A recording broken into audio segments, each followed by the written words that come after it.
It's the first Saturday in May. The mint juleps are flowing, fascinators and hats are tilting, and 150,000 people are standing at Churchill Downs, waiting for the gates to fly open. The bugle sounds call to post.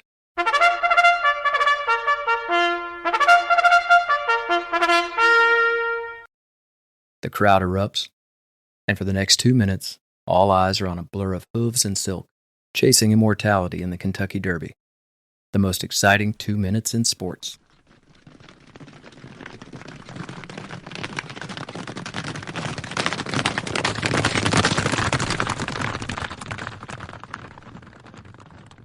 But what most of those spectators don't realize is, they're not just watching a race. They're watching the origin story of 100 everyday phrases. When you say someone's a dark horse, that a campaign has a front runner, or that a deal is going down to the wire, you're quoting the racetrack, whether you know it or not. Horse racing hasn't just crowned champions. It's shaped language, influenced culture, and galloped straight into our metaphors. So today we're tracing the linguistic hoofprints of the turf. From betting slips to boardrooms, sports pages to speeches, these are the words that ran the distance. So, saddle up. This is a special Kentucky Derby-inspired episode of Lexiconned, where words stretch their legs, round the clubhouse turn, and hit the home stretch of meaning.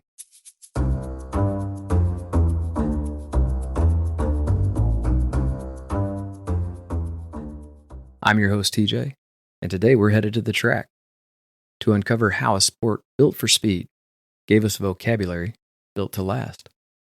From long shots to photo finishes, we're going full tilt into the language of horse racing. So let's go meet our thoroughbreds. In Gate 1, we've got a real mystery. Quiet in the paddock, underestimated in the betting pool, it's the one they never see coming. Dark horse.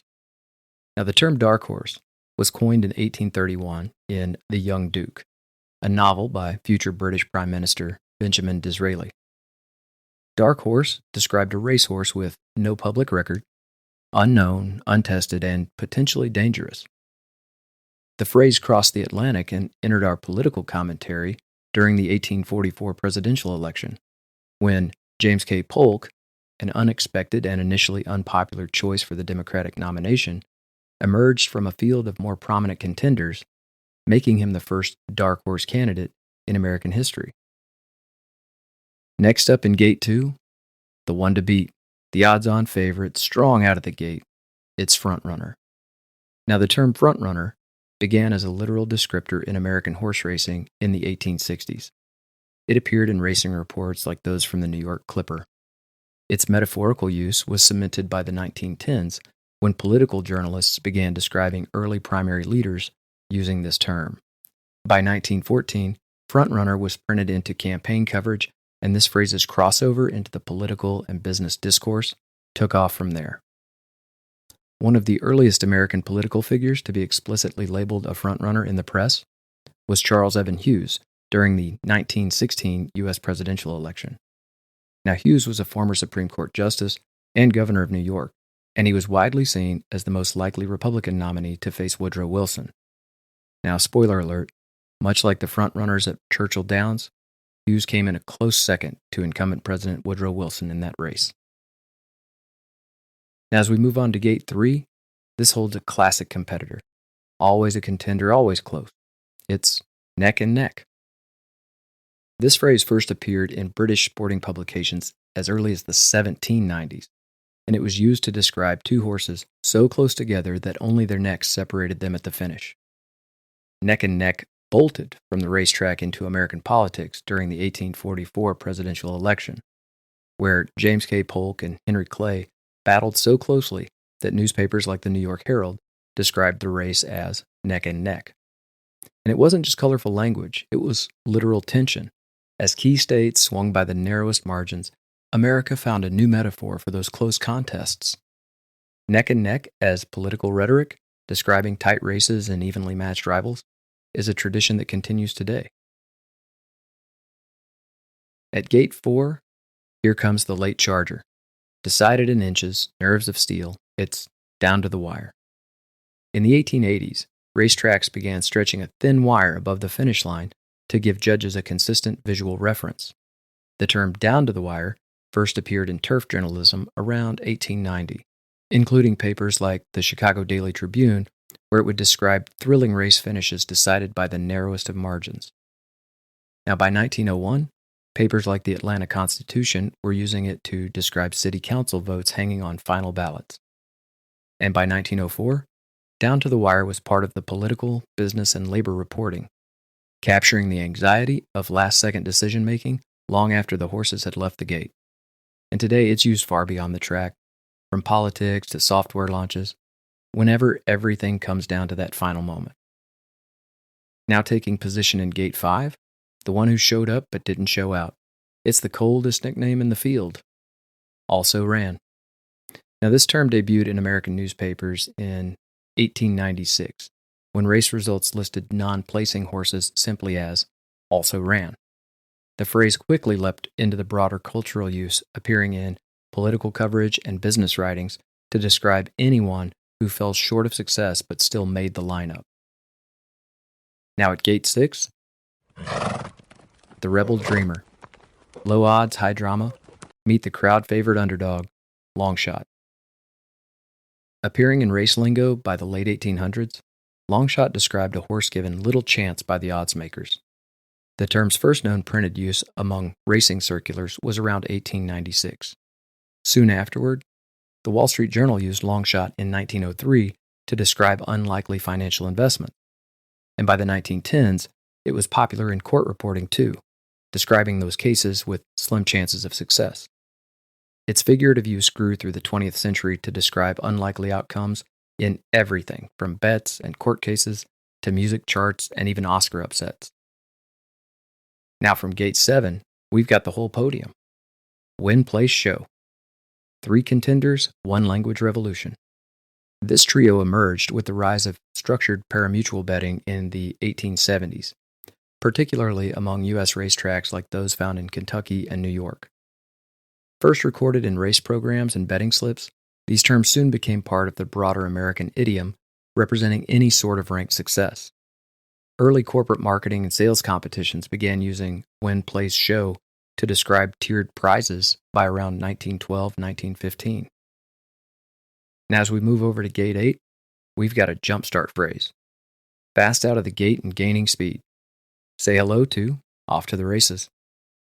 This phrase started appearing in American newspapers in the early 1900s, like the Brooklyn Daily Eagle and the New York Herald, where it would signal the official start of a race. By 1908 to 1910, it appeared in descriptions of political campaigns that were beginning in earnest. An article from the Kansas City Star in 1910 opened with nominations secured, the candidates are now off to the races. It captures not just starting, but starting with a frenzy, and it quickly became a metaphor for any high-energy launch. Now in Gate 9, we have the timekeeper's pick. Precise, punctual, no excuses. It's post time. Post time began showing up in printed race schedules in the 1850s, especially in the New York Clipper and race cards from Churchill Downs. It would mark the exact moment a race was scheduled to begin. In early Broadway and film industry news, post time was also used to describe the official start of a performance or opening night. It's even been seen in manufacturing schedules in the early 20th century, where factory post time described the start of a shift. Now post time applies broadly to any specific deadline or starting time. At Gate 10, closing hard, crowd on their feet. It's the always timely, in the home stretch. Used literally by 1858, as seen in Harper's Weekly and early racing programs, this phrase describes the final segment of the race course, that last push to the finish line. It entered political speech by the early 1900s, symbolizing that final push towards completion. An excerpt from the Congressional Record of 1916 wrote about campaigns that, quote, "We are now truly in the home stretch toward November's decisions." The phrase was quickly adopted into academic, sales, and even wartime communication, like troop movements during World War I. And don't worry, folks, we are in the home stretch of this episode. Now, Gate 11, gives us the most iconic nickname in the race, the one draped in petals and history. It's Run for the Roses. This phrase was coined by sports writer Bill Corum in 1925, referencing the 554 red roses awarded to the winner of the Kentucky Derby. Its debut appeared in the Louisville Courier-Journal, and it's since become shorthand for the Derby itself and the dream of victory. In the 1970s, it appeared in pop music with Dan Fogelberg's song Run for the Roses, and in the 1980s, even business language began to use this term to describe award competitions. And rounding out our field in Gate 12, it's the flashbulb moment, the nail-biter, the lens-watching legend, photo finish. The first official use of photo finish technology occurred in 1881 at Monmouth Park Racetrack. But the term gained traction in the 1930s after engineer Lorenzo Del Riccio developed high-speed strip photography, capturing the final seconds of a race in thrilling frames. Now, by 1936, major American tracks had adopted this technology, and the phrase soon described any moment decided by razor-thin margins, from ballots to bake-offs. Presidential elections in the early 20th century were often called photo finishes, but most notably was Truman versus Dewey in 1948, which was so close the Chicago Tribune mistakenly published a Dewey defeats Truman headline, which became an iconic photo of the president-elect smiling and holding up the paper. Now, a photo finish that resulted in an iconic photo. So now that you've met our thoroughbreds, let's talk about the language of racing. Because horse racing isn't just a sport, it's a spectacle. And the vocabulary it gave us, it didn't stay in the paddock. It leapt the rail, slipped the saddle, and trotted straight into politics, pop culture, business, and beyond. The metaphors of the racetrack have become the language of competition itself. You see, every campaign has a front-runner, every awards show has a dark horse, every deadline race goes down to the wire. Even in corporate boardrooms, promotions are neck and neck, and CEOs push their teams into the home stretch before the next product launch. In short, we don't just talk about competition, we call it like a race. And no event spotlights this linguistic legacy like the Kentucky Derby. Since 1875, it's been a paradox wrapped in a bow tie, a blue-collar sport that's dressed up in upper-crust flair. On one end, you've got fine bourbon, seersucker suits, and feathered hats, and on the other, you've got $2 bets, muddy boots, and screaming fans gripping race tickets like lottery slips.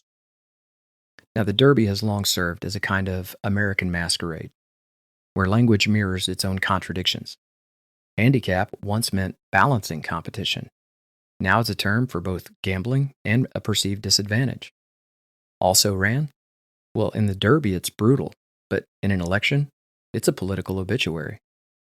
The words born at the track carry the weight of both elegance and exclusion. So why did so many of these terms catch on outside the track? Well, simple answer, newspaper writers. You see, sports writers and political columnists, especially in the late 19th and early 20th centuries, they loved horse racing metaphors. They were vivid, visceral, and universally understood. Saying a candidate was off to the races added energy. Calling court decisions a long shot framed your expectation, or describing legislation as a photo finish injected drama. Even today, when the New York Times or CNN describes an election as neck and neck, they're echoing the turf talk of generations past. Pennsylvania's open Senate seat. The battle between Democrat John Fetterman and Republican Mehmet Oz is neck and neck in the closing days of the campaign. Now, of course, horse racing lingo hasn't just shaped language. It's also shaped branding. Phrases like win, place, show are used in everything from casino apps to shampoo ads. And Dark Horse? Well, it's a publishing house, an energy drink, and a Katy Perry anthem. Even Run for the Roses has been used for everything from political memoirs to cologne. The imagery is too rich to resist. The words have rhythm. They feel fast, even when they're frozen on a billboard. Ultimately, racing metaphors endure because they carry something primal. Risk, speed, spectacle, surprise. When we use phrases like neck and neck, or dark horse, we aren't just making comparisons. We're invoking a tradition of struggle, luck, and unlikely outcomes. We're remembering that not all winners start fast, that even the longest shots can surge ahead, and that life doesn't always follow the odds, and that sometimes everything really does, as Neil Young once said, come down to the wire. You can feel it's getting down to the wire.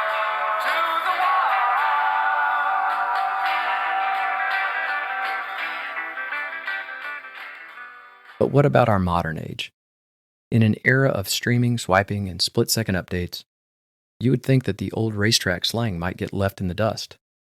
But instead, it's still setting the pace. Today, a photo finish isn't just at the racetrack. It's used to describe viral online polls and even TikTok trend battles. A dark horse isn't just a political candidate. It's an indie app, an underdog NFT project, or a surprise breakout from a basement podcast. Yeah, that may have been a subtle insinuation that we would really love to see Lexiconned nominated for a podcast award and maybe make a run for the roses. Anyway, tech startups, they're off to the races the minute their pre-seed funding closes. And political debates on live stream platforms, still judged neck and neck by digital spectators, sometimes even in real time. Even the phrase down to the wire has been reborn. It's become a term for coding sprints, server launches, and newsroom deadlines in a 24-hour news cycle. So while the world has shifted from turf to touchscreen, the track never left us. The language of racing didn't retire, it expanded. It's in our campaigns, our conversations, our code. And while most of us won't ever stand in the winner's circle or wear a garland of roses, we've all felt the pull of momentum, that pressure of the home stretch, and the hope of a long shot. Because these aren't just phrases. They're a shared shorthand for how we chase our dreams, how we face odds, and how we finish strong. And if that isn't worth a mint julep and a moment of reflection, I really don't know what is. And before I go, here's a special introduction to Short Pour, one of my favorite new podcasts. I'll drop their link in the show notes so that you can find them easier, but go on and give them a listen. I really enjoy it. Welcome to Short Pour, hosted by two brothers that love beer. I'm Brandon. And I'm Chris. Join us as we make our way through a new theme each episode. I wanted to check out the phrase, hell yeah, I chose to do the history of paper planes. bird migrations as the topic for this week. I went with the history of model cars this time. Analyze some wild online reviews. Easy on the brain. What the hell does that mean? What? And go to some absurd places. I think I'm going to have to say, anonymous time traveler, you have been found thirsty in a court of lager. So if you want more of that, check out Short Pour. We'll keep one cold for you. That's it for this special episode of Lexiconned. May the odds be forever in your favor. And if you liked the episode, don't forget to like, follow, or share with friends. It really does help. As always, Lexiconned is written, recorded, and produced by me, your logophile companion, TJ Martin. Thanks for listening.